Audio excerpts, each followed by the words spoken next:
Oke, sekarang kita mau menilai rasio dari gelombang R dengan gelombang S di V1 dan V2. Nah, kita mau nilai gelombang ini karena kita mau tahu kira-kira dia ada right ventricular hypertrophy atau right bundle branch block atau ada posterior MI. Nah, jadi normalnya itu si rasio dari R banding S itu dia harus kurang dari 1.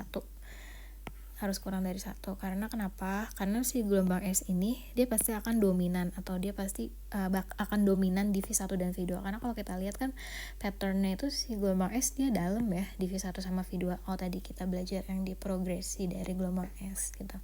Makanya kenapa harus kurang dari 1. Nah, ini bebas mau bandingin gelombang R sama gelombang S yang di V1 atau di V2, pilih salah satu aja. Nah, ini misalkan kita mau coba yang di V1 ya. Coba.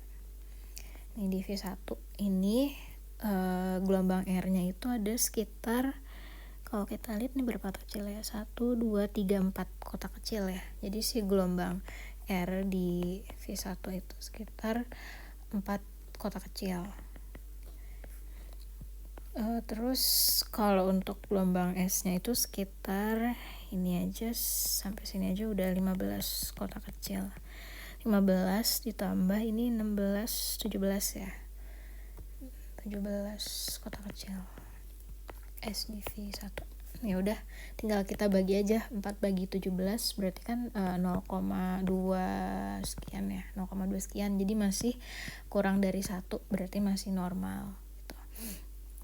Nah, tapi kalau nanti misalkan kita hitung terus dapat rasionya itu lebih dari sama dengan 1, ya udah kemungkinannya antara 3 ini. Gitu.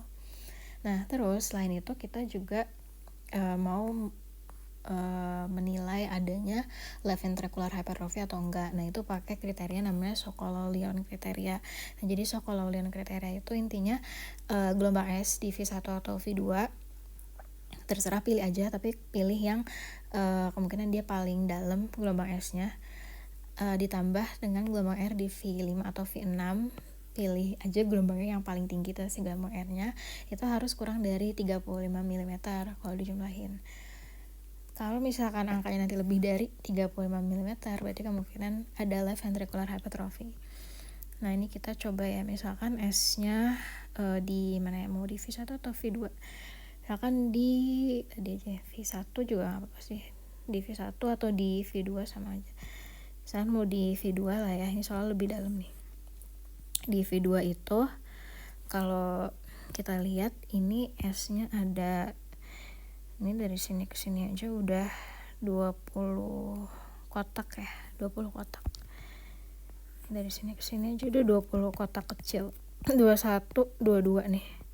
Jadi ini gelombang S-nya itu 22 kotak kecil yang di V2. Terus kita lihat gelombang R yang ada di V5 atau V6. Ini di V6 aja ya, lebih tinggi. Ini dari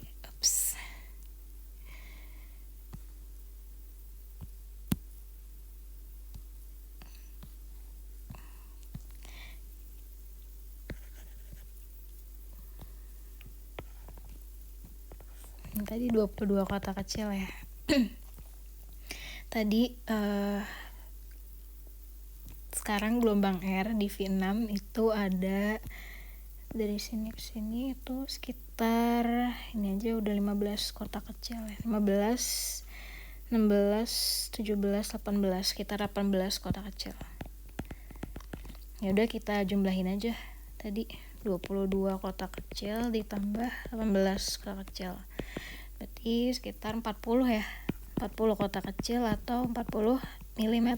Nah, ini udah lebih dari 35 mm. Ya udah, berarti kemungkinan ada left ventricular hypertrophy.